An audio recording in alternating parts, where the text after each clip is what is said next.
Assalamualaikum warahmatullahi wabarakatuh. Ketemu kembali dengan Kilamong Putro. Salam budaya Nusantara. Pemirsa dimanapun Anda berada, saya akan melanjutkan cerita saya tentang Serat Cemporet. Kisah cikal bakal raja-raja di Jawa dan di Sunda.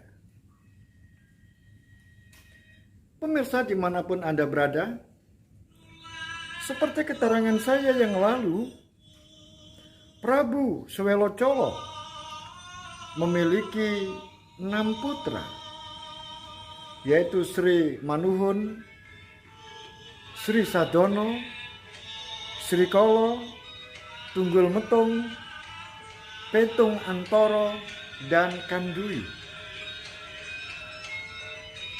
Untuk Sri Manuhun atau Raja Begelan sudah saya jelaskan. Kemudian sekarang saya akan menjelaskan yaitu Petung Tantoro. Petung Tantoro menjadi seorang raja yaitu ada di lereng Gunung Lawu, yaitu yang disebut dengan Kerajaan Lawu atau Pamagetan. Pemirsa, setelah menjadi raja, Petung Tantoro kemudian dikenal dengan Raja Mandewo. Raja Mandewo menikah dengan seorang putri yang sangat cantik, yaitu Roro Kenyo, putri dari seorang begawan, yaitu Resi Satmoto. Pernikahan antara Petung Tantoro atau Raja Mandewo dengan Roro Kenyo dikaruniai 2 putra, yaitu Dewi Rasi dan Raden Suroso. Dewi Rasi seorang putri yang sangat cantik. Dia putri yang tidak asal bicara. Dia seorang putri yang penuh kehati-hatian dalam menanggapi semua persoalan. Oleh sebab itu, dia tidak kepingin untuk cepat-cepat menikah. Demikian juga adiknya, yaitu Raden Suroso. Dia seorang laki-laki yang suka bertapa, suka berpuasa, dan suka merenungkan hal-hal yang sekiranya belum didapatkan pengetahuannya. Oleh sebab itu, dia berpikir untuk merenungkan sebuah permasalahan dan kalau perlu dia harus melakukan pertapaan. Oleh sebab itu, nanti ketika sudah dewasa, Raden Suroso ini menjadi seorang resi, yaitu resi atau seorang begawan Gono. Pemirsa dimanapun Anda berada, putra Swelocolo yang terakhir justru adalah seorang raja besar karena yang melantik semua saudara-saudaranya, yaitu kakak-kakaknya, adalah Raden Kandui. Raden Kandui adalah putra dari Raja Swelocolo yang terakhir, yang keenam. Kemudian raja ini berada di sebelah barat, yaitu ada di Sumedang. Setelah menjadi raja bergelar Sri Mahapunggung. Sri Mahapunggung memang seorang raja yang sangat terkenal hebatnya. Kesaktiannya, kekuatan batinnya, dan ilmu kadigdayannya tidak ada yang bisa melawan. Oleh sebab itu sangat dihormati oleh saudara-saudaranya. Pemirsa dimanapun Anda berada, Resi Kandoyo atau Sri Mahapunggung ini, dia menikahi 3 orang bidadari dari kayangan. Bidadari yang pertama adalah Dewi Sundari. Dewi Sundari menikah dengan Raden Kandoyo atau Sri Mahapunggung, dikaruniai 2 orang putra. Yang pertama adalah Raden Kandoyo atau yang disebut dengan Raden Lembu Jowo.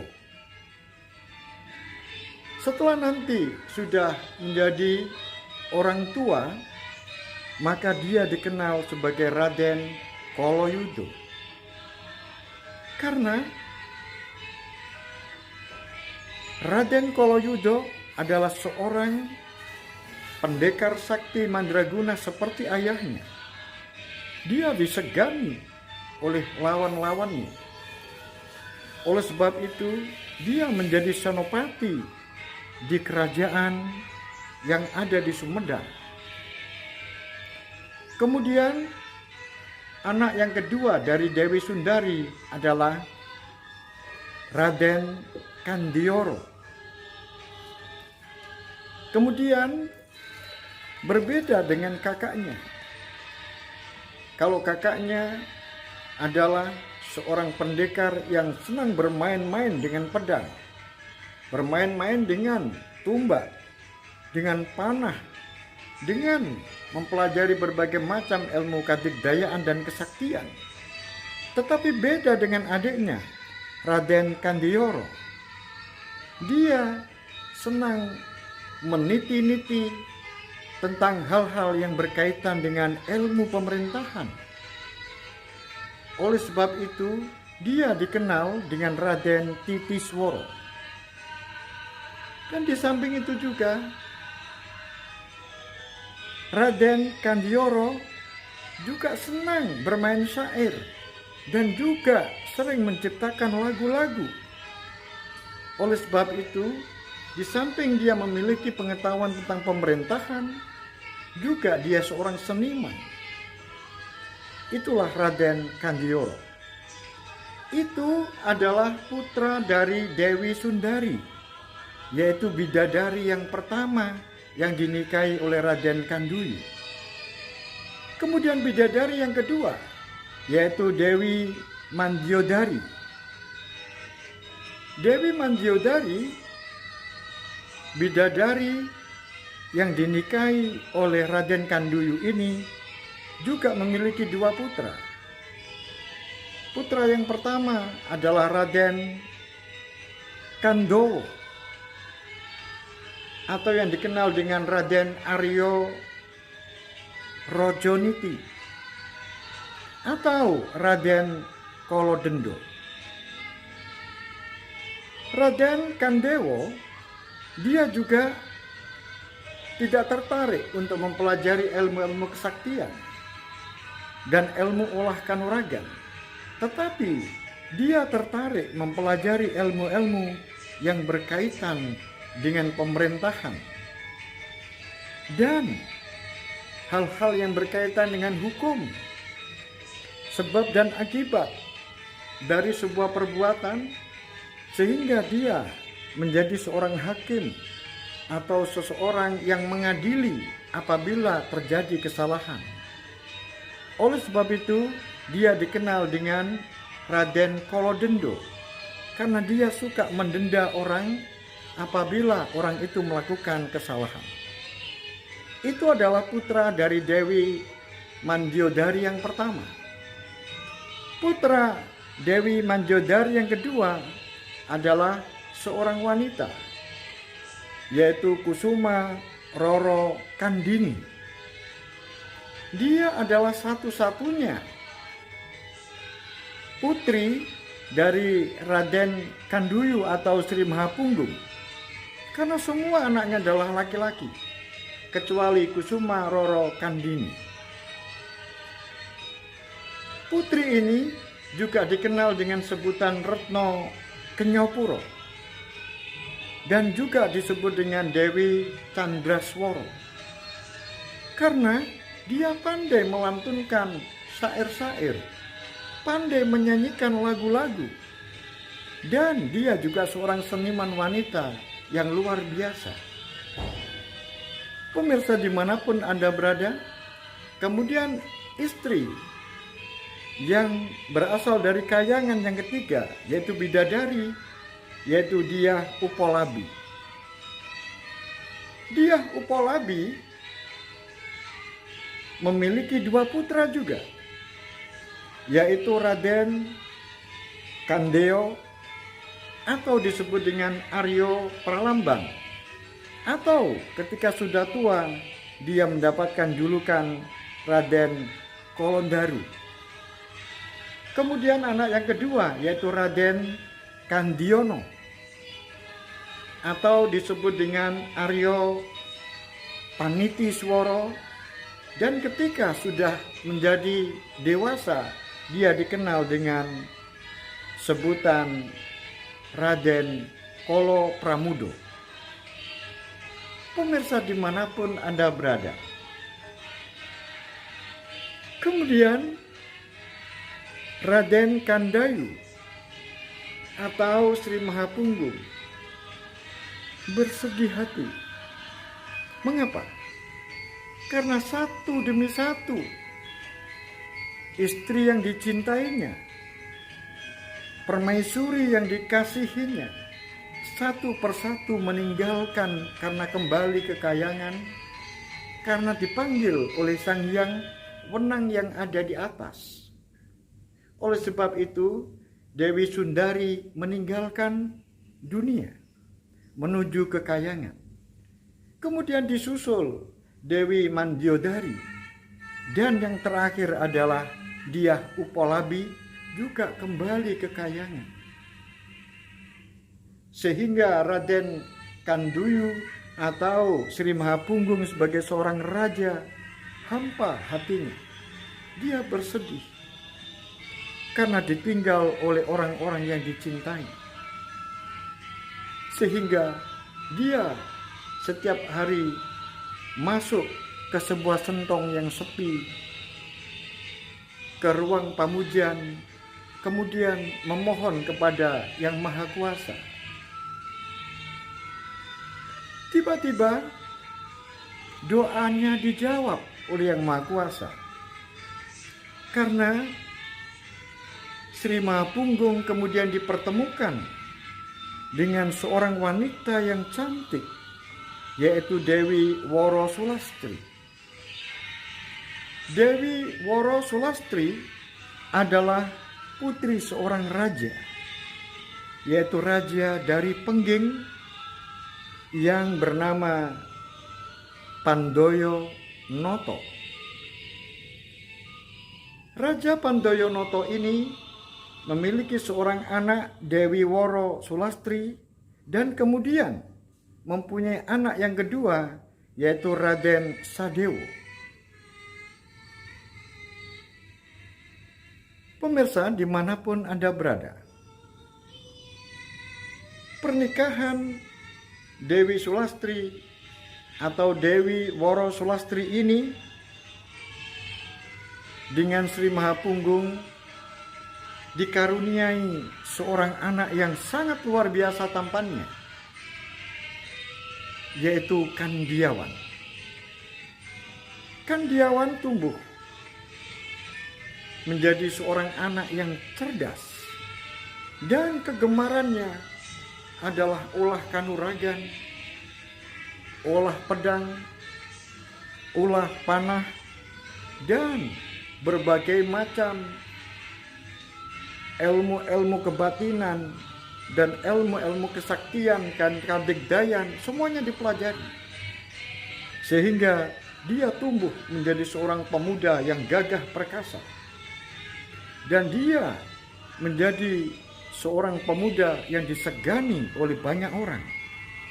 Oleh sebab itu, Sri Mahapunggung sangat berbahagia karena ada calon sebagai pengganti yang tepat untuk menggantikan dirinya menjadi seorang raja. Pemirsa dimanapun Anda berada, akhirnya pada saatnya, yaitu Kandiawan sudah pantas untuk dirajakan atau dilantik menjadi seorang raja, maka dilantiklah Kandiawan menjadi seorang raja di Sumedang, menggantikan ayahnya, yaitu Sri Mahapunggung. Pemirsa dimanapun Anda berada, secara kebetulan, yaitu Raja Pengging, yaitu Pandoyonoto, juga menyerahkan tahtanya kepada putranya, yaitu adik dari Dewi Woro Sulastri, yaitu tidak lain adalah Raden Sadewo. Akhirnya Raden Sadewo menjadi raja di Pengging, sedangkan Kandiawan menjadi raja di Sumedang, pelantikannya dalam hari yang sama. Kemudian Sadewo setelah dilantik menjadi seorang raja di Pengging, kemudian dia bergelar Dharmawangsa, Prabu Dharmawangsa atau Prabu Andoyo Ningrat. Pemirsa dimanapun Anda berada, kita kembali di sebuah tempat, yaitu di Pagelang. Sri Manuhun melihat putra-putranya sudah tumbuh menjadi orang-orang dewasa. Tentunya dia ingin mendapatkan cucu. Sebagai kewajiban orang tua adalah mencarikan jodoh yang tepat. Oleh sebab itu, Joko Pramono, yaitu putra yang terakhir dari permaisuri, yaitu dari permaisuri Roro Srini, Joko Pramono yang wajahnya begitu tampan, maka dia dicarikan jodoh. Oleh sebab itu, pandangan Sri Manuhun adalah keponakannya sendiri, yaitu yang ada di Jepara. Tidak lain adalah Dewi Retno. Dewi Retno, keponakannya sendiri, yaitu putra dari Raja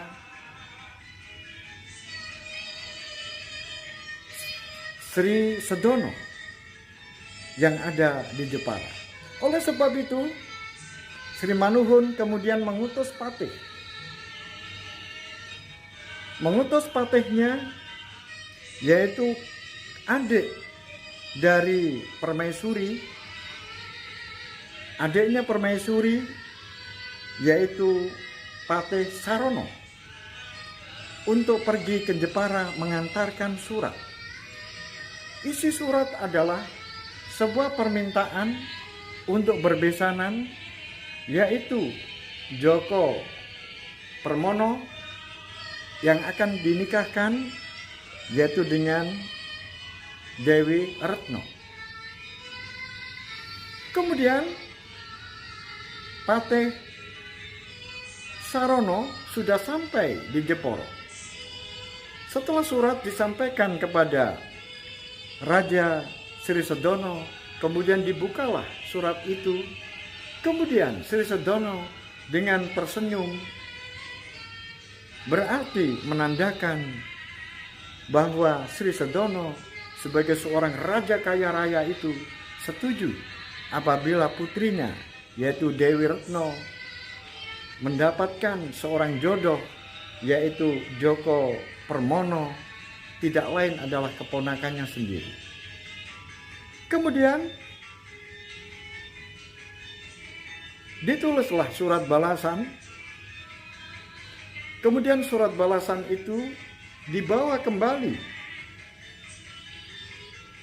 oleh utusan Sri Manuhun, yaitu Patih, Perdana Menteri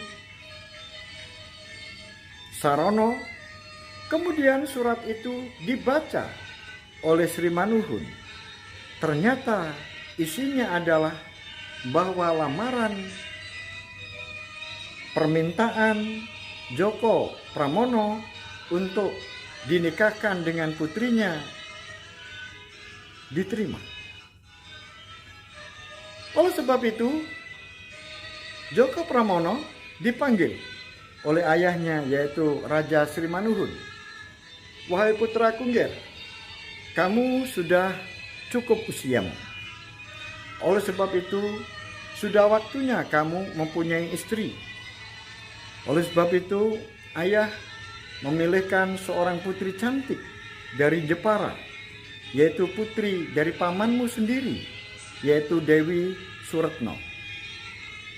Oleh sebab itu, kamu harus bersiap-siap untuk menjadi seorang yang akan menikah.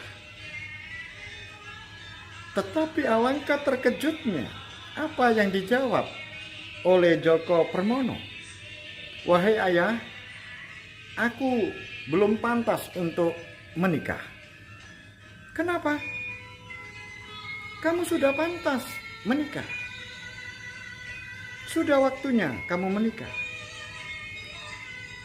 Wahai ayah, sungguh aku menjadi saudara muda yang tidak baik. Karena kakak-kakakku yaitu Djoko Sangoro dan Djoko Pratono belum menikah. Bagaimana aku menikah lebih dahulu sedangkan kakak-kakakku belum menikah? Alangkah terkejutnya jawaban itu. Akhirnya Sri Manuhun hanya menundukkan kepala. Apa yang disampaikan oleh Djoko Pramono memang benar. Nah, akhirnya Sri Manuhun kemudian mendatangi mertuanya, yaitu seorang pendeta, yaitu ayahnya dari Permaisuri Roro Srini.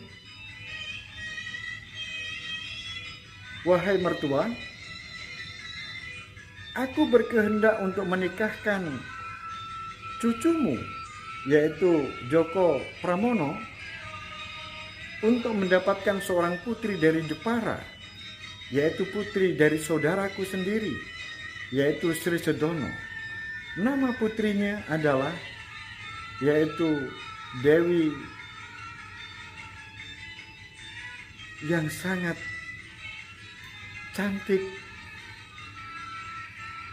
Oleh sebab itu ditolak oleh cucumu dengan sebuah alasan yang sangat logis, yaitu karena kakak-kakaknya yaitu Djoko Sangoro dan Djoko Pratono masih belum menikah. Aku berpikir, apakah mungkin dia menikah karena dia anak yang wujil dan dia adalah anak yang cebol? Siapa yang mau? Kemudian mertuanya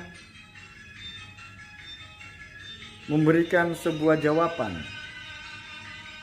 Wahai menantuku, Raja Sri Manuhun, aku mendapatkan sebuah petunjuk bahwa putramu pada suatu saat nanti akan mendapatkan jodoh, tetapi sebuah perjodohan yang sangat-sangat sebuah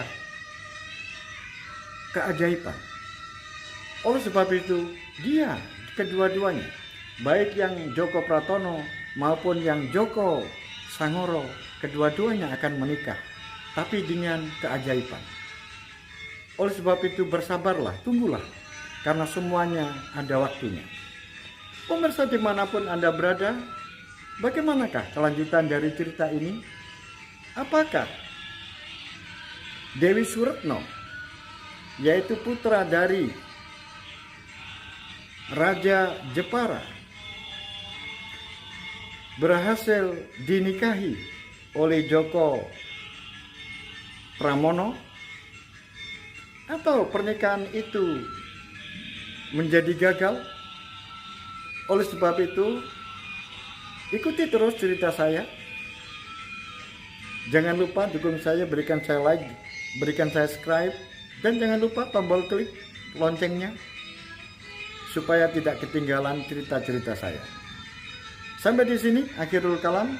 Billahi taufik wal hidayah, waridho wal inayah. Assalamualaikum warahmatullahi wabarakatuh. Salam budaya Nusantara.